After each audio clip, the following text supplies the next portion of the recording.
To the skies now to talk to our senior reporter Dasen Thathiah, who is in the skies monitoring cleanup operations underway after days of looting and protests that have left parts of KwaZulu-Natal in turmoil. And right now he is flying over the N2, the critical route for economic activity. Dasen, you are flying over one of those critical routes. It looked a little slow yesterday when we spoke, but government telling us that the N2 and the N3 are now fully opened. What are you seeing?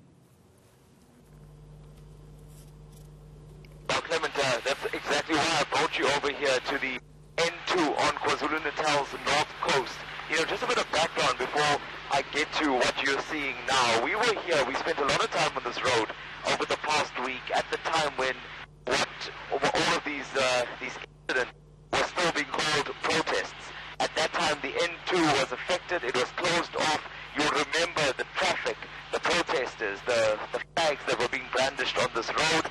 And soon after that, things got increasingly violent. There were obstructions, there were incidents of stone throwing. We can attest to that. We came under attack by those that were on this road as well. And soon after that, it was considered a no-go zone. And I think those that traveled along it had to travel at their own risk.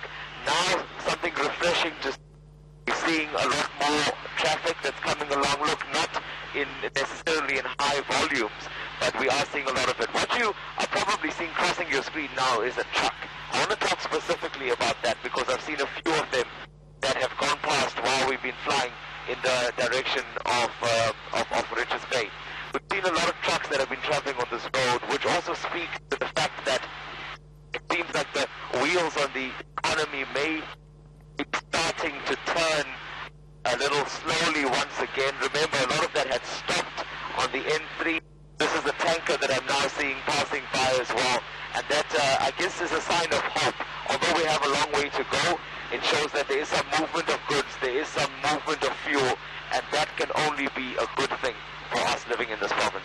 Yeah, and that movement of goods is quite critical, Dasen, because farmers, retailers, food manufacturers have been warning of a humanitarian disaster if government fails to provide security for the transportation and production of food. So we are seeing that some trucks are now moving along that way.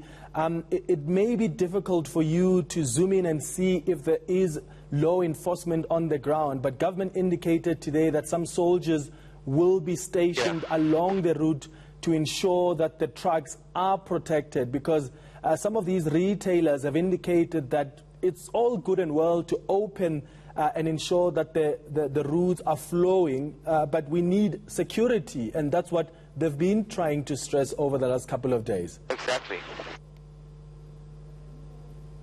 I agree with you, Clement, because, you know, these things have been popping up all over the show at a time when you think it may be safe, and then there's an incident that takes place. So to speak to that directly, we did see police here, but that's not just today. Let me be fair and tell you that we've seen a police presence on these highways as early as when they were still called protests. And back then we saw that police had started coming in even as early as Friday night or Saturday night last week, if memory serves. And we saw that they had stationed armored vehicles on some of the bridges. There were patrols that were being done.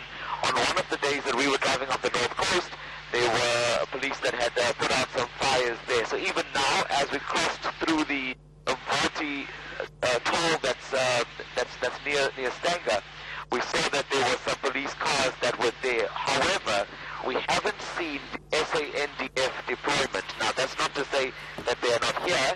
That's just to say that in the path that we've traveled so far, we haven't seen them yet.